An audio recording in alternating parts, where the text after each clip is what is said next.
How long have we got to do this? Keep fighting.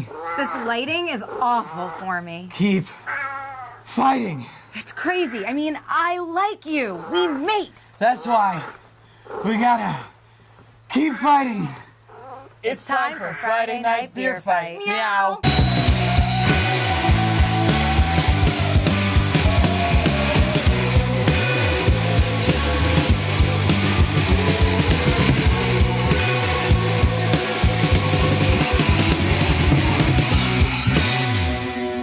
Hi, I'm Carolyn Payne. And I'm Robert Schnafsky. And we're back with more craft beer. And today, we learn to talk German with Doppelbock. Yeah, it's a beer for us and Bavarian monks. Our first contender is Liberator from Thomas Hooker in Bloomfield, Connecticut. And in the other corner, we have Troegenator from Troeg Brewery in Hershey, Pennsylvania. The name literally means Doppelbock, which is a stronger and usually darker version of the Bavarian Bock beer, a beer that is traditionally brewed for winter drinking. It's exceptionally malty and with very little bitterness. Doppelbock emerged in the late 18th century. It's a powerful monastic beer with a higher alcohol content brewed for the Lenten season. It was called the monk's liquid bread and was traditionally drank during the months of Lent during fasting. It's a very spiritual beer. One could say it's a sacramental beer. Well, let's hope we have a religious experience when we sip it. It'll add special significance to our ceremony that we already have. See, smell, sip. All right, the first round is C, and let's start with the Liberator from Thomas Hooker Brewery. That's this guy. Right away you can tell it's a lot darker than our other contender here. Both the heads dissipated pretty quick. There's not much left. A little creaminess, creamy lacing on the top of this guy. Yeah, it's a really, you can't see through it at all. It's a real dark. Maybe a little bit if I hold it up to the light, but yeah, like when it's down on the table, it's pretty dark. And the Troegenator, it's a totally different look. Yeah, for You sure. wouldn't even think of these two as being the same. Yeah, I mean the lacing a little bit on the head is similar. They both, like I said, they dissipated pretty quickly. But this one, the Hooker, is a lot creamier, and the is a lot more Troegenator. Carbonated too. You the think it's more Troegenator. carbonated? I do. It has a lot more action Or maybe going we on. could just see it more. I think they're both pretty carbonated, but we got this creamy, tiny bubbles over here, and we got bigger bubbles over here. So we'll see. I just think this is a really pretty color. I love the red tone of it. So what do you give the Hooker for a C rating? I guess a 4. A 4? Yeah. Yeah. I'm gonna go with 3 on that guy. Almost 4, but I'm gonna stick with 3. And how about for the Troegenator? I will give that one actually a 5. You really like that? I really love this color. I think it's a really, really pretty looking pour. The color looks appetizing to me. It's got that kind of it's got a little ruby red color. I love beers that have red in them. I'm gonna give that. You know what? I'm gonna stick with a 3. I think they're both average looking beers to me.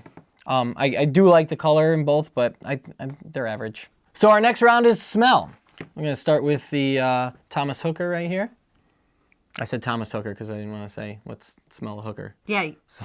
You don't want to be smelling hookers.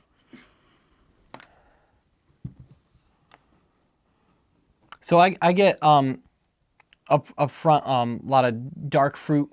It's malty. Yeah. A dark malt, which is to me giving this like dark fruit flavor, like raisiny, prune. But I'm also getting a little roastiness too.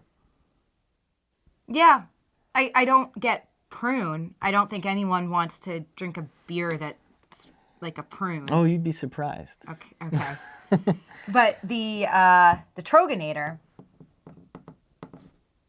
smells so similar. If you were blindfolded, you wouldn't be able to tell these beers apart. And I don't know that I wouldn't be able to tell them apart. Let's try that blindfold test. Usually I have to pay extra for this. Can you see? No. Are you sure? Yes. Okay.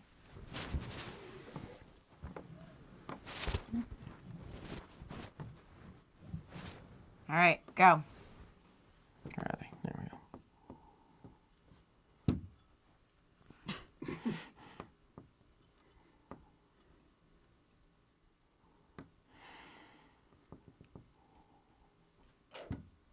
Okay. Which is which? I gotta smell again. This is proving my point. Liberator, Troeg. He didn't get it right. I didn't that time? I think the hooker smells pretty good. I'm gonna give it a 4. Okay. How about you? Yeah, I'll give it a 4. Yeah? I'm gonna match you on that. And the Troegenator, I'm gonna give a 4 as well, because since they smell the same, I can't. I'm gonna give the Troegenator a 3. And now for the religious experience we've been waiting for, the holiest of holies. You mean? Yeah, calm down. Okay. It's just a sip. I'm gonna drink like a monk during Lent. Now you thought they smelled the same, but they don't taste the same At all. At all. Totally different. The Troegenator definitely tastes more like they smell. Yeah, for sure. You're- Yeah, it's a little sweeter. Although I still wouldn't call this a very sweet beer. No, that's what I'm saying. There's a kick to it. There's kind of this little underlay of a spice that hits you. And I like that. It has the sweetness up front and then kind of this. Do you feel that? Yeah. It's a little spicy, a little sweet. This is like coffee. It really reminds me of coffee, like bitter, dark, burnt malts almost to me. Yeah, but it again, it's watery and this kind of has a lasting flavor that it leaves you with. I don't think the Troegenator is any fuller in body. No. Than but the it's hooker. fuller in taste. And that, again, it goes back to this being creamy yet watery at the same time.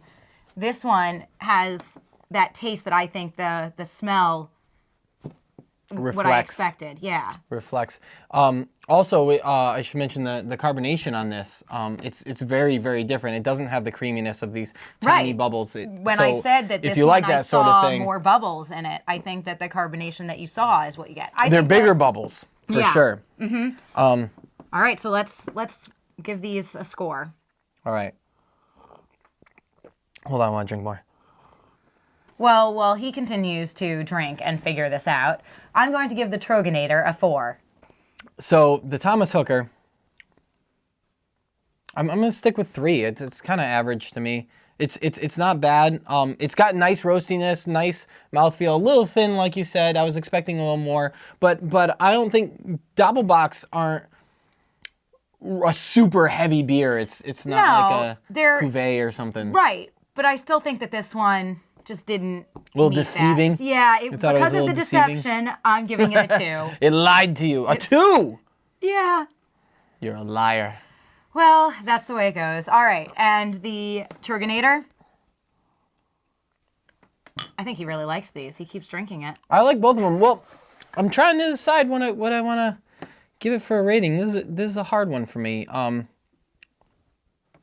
I think I'm going to stick with a 3 on that guy too. I think these are both, while they are very different, they're I don't really see anything special about them. So when all the numbers are done, it turns out that the Hooker Liberator is our winner. Yeah, by very, very, very slim margin, by 1 And this is point. shocking to me because overall, I thought that the Troegenator was a much more drinkable beer and much more unique. Yeah, and I voted very middle of the road. I thought these were both average beers. While they were very, very different, I wasn't really swayed one way. I didn't hate them, I didn't love them, so I Right, I and voted. with a difference of 1, I mean, that's the closest I think that we've gotten, and I'm kind of shocked that this is the winner, but there it is. Thomas Hooker Liberator. There you go. A hooker on a corner. I'll be back. Stop. Well, I'm glad that monks didn't abstain from beer. Yeah, modern brewers are working hard to recreate these older styles, but they just can't seem to recreate that old religious feeling. But if you like Doppelbocks, at least now you can get them all year round. Yeah, and if you like our show, you can contact us on our website or Facebook and tell us what you think. And maybe suggest some beers for us to try. Yeah, good idea. Cheers.